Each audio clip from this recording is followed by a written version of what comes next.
Hey guys, King of Charmanders here. Today I read to you the best Squakscythe guide. The best builds is the Halloween longsword meta. Well, this video analyzes the Halloween 2024 longsword, the Squakscythe. It starts off as the Cawscythe and upgrades into the Squakscythe at grade 6. And here's a fun fact. The Squakscythe is actually a weapon from the main series, first appearing in Monster Hunter Generations Ultimate. At least I don't remember when it went earlier. I remember building this thing and I was like, this thing looks cool. And then as you see here, it turns into the Squakscythe once you upgrade it to grade 6. First, we're going to start off with the Squakscythe stats and costs.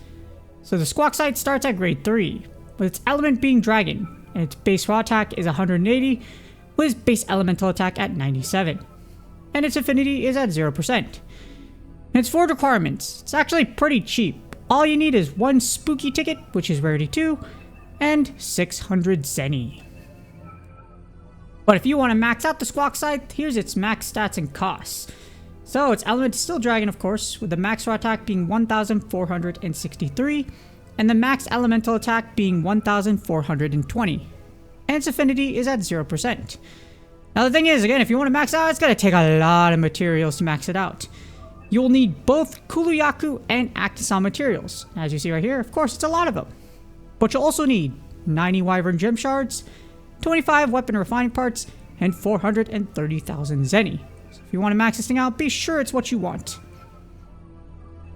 And speaking of comparing, here we have the Squakscythe versus the other dragon weapons. So, per the data, if you look at these numbers and you compare them right here, there's a small difference between Nier Gigante and the Squakscythe, and barely a difference versus Deviljho. Literally less than 1% to be exact for Deviljho. 7% is a little bit for Nier Gigante, but it ultimately isn't too huge.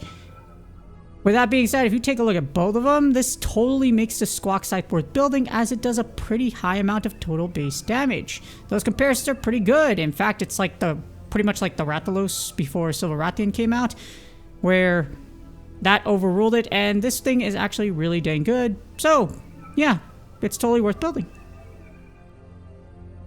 Moving on, we're going to take a look at the Squakscythe's equipment skills versus the rest of the dragon weapons. So, as you see right here, the Halloween longsword, the Squakscythe, has power prolonger level 2 at grade 8. However, Nier Gigante has the best equipment skill set with Part Breaker level 2 and Hunter's Unity level 1. It's an Elder Dragon weapon. You would hope it has something useful, right? And Deviljho comes in second with Quick Work. Quick Work, even though it's not a damage boosting skill, etc., it allows you to sheath for EI Spirit Slash much faster, allowing you to counter at a much smaller point of time. So it's definitely worth it to have Quick Work level 1. And unfortunately, the Squakscythe is dead last with Power Prolonger. It's an okay skill for the longsword. Not game breaking or anything like that, it's just okay. But unfortunately, it's dead last if you put in comparison with the other two. Moving on, we have the top Squakscythe builds. So here we compare the top builds of the Halloween 2024 longsword. And per the data, the top build uses latent power level 2, and if you want to go above that, that's fighting power. And the Bubbly Dance and Resuscitate builds are also in the top builds. However, both of these, even the Fighting Power one, is inconsistent due to conditional skills. A conditional skill is something that requires you something in order to activate it, like moving, or you have to fight at a certain time, or it only lasts for a couple of seconds, like Fighting Spirit. So that's a conditional skill. And the one I manually inputted, so I manually inputted the critical one below, is a critical element build that is consistent. So I'm going to make a video on that later on, but it is a consistent build that, as you see, is really dang close to the top one without any conditional skills. So it's really good. Up next, we have the best Squakscythe build. Starting at number 1, the build that uses critical element and latent power. It has the highest practical theoretical damage without Fighting Spirit at 3,905. However, it's inconsistent as it requires latent power to activate. If you don't know what that is, if you read it right here, again, affinity is raised by 30% and special gauge fill rate is increased by 20% after 48 seconds into battle. And this quickens by 1 second every 100 motion values. So the bigger motion values equals less seconds, but that's conditional. And it requires the Carnival 2024 male at grade 8 for lock on. To use this build, you need a Halloween longsword at grade 8 or grade 10 or as high as you can get it, the Silver Rathalos helmet at grade 8, the Carnival 2024 male at grade 8, the Silver Rathalos fan braces at grade 6, the Pink Wrathing Coil at grade 6, and the Silver Rathalos Greaves at grade 8. Next up, we have the best Squakscythe build at number 2, which uses Bubbly Dance / Resuscitate. It has a practical theoretical damage without Fighting Spirit at 3,855. However, it's inconsistent as it requires Bubbly Dance to activate. Bubbly Dance isn't active all the time. You're going to have to dodge eventually in between in order to keep it active. And you might be in the middle of a combo and then it will deactivate, causing you to fall off in damage because Resuscitate. So because of that, it is inconsistent. However, it's still really good. And it overkills with 2 pieces providing lock-on. That's what kind of makes it really annoying, because both the Coral Puke helmet and Gold Wrathing Coil will give you lock-on. To use this build, you need the Halloween Longsword at grade 8 or at grade 10 or as high as you can get it, the Coral Puke helmet at grade 8, the Mizutsune Mail at grade 6, the Mizutsune Van Braces at grade 6, the Gold Wrathing Coil at grade 8, and the Mizutsune Greaves at grade 6. And for the final build for the Squakscythe, we have at number 3, the Critical Element.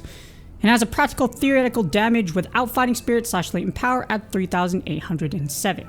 This is the most consistent out of the top builds as it does not have any conditional skills. So you don't need Latent Power, you don't need Fighting Spirit, something that requires you to have your special gauge up or anything like that in order to keep this damage going.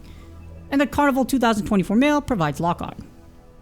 To use this build, you need the Halloween Longsword at grade 8 or at grade 10 or as high as you can get it, the Silver Rathalos Helmet at grade 8, the Carnival 2024 Mail at grade 8, the Azure Rathalos Van Braces at grade 6, the Pink Wrathing Coil at grade 6, and the Silver Rathalos Greaves at grade 8. Huh? A bunch of somber, quiet people against a red nuclear sky near a river of blood. Wow, that doesn't look threatening at all. And that is how you save 15% or more on car insurance. No, seriously, if you see a giant waving pool like that and it's Halloween, you probably don't want to walk towards there. It's going to be another Final Destination moment. Hopefully you didn't watch that movie because it's terrifying. Well, depends which one you watched. But hopefully if you watch this video, it helps you decide if you want to invest in the Squakscythe. It's a good budget option for a dragon weapon if you don't want to go after the Devil Joe or Near Gigante longsword.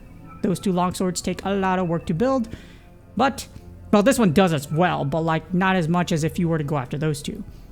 With that being said, please do me a huge favor. Like, subscribe, and comment for the YouTube algorithm. Hopefully you had a wonderful Halloween, and you were able to get all the materials you needed to build the Squakscythe to as high as you can get it. Because it does look pretty dang cool, and it factually is pretty dang good as well.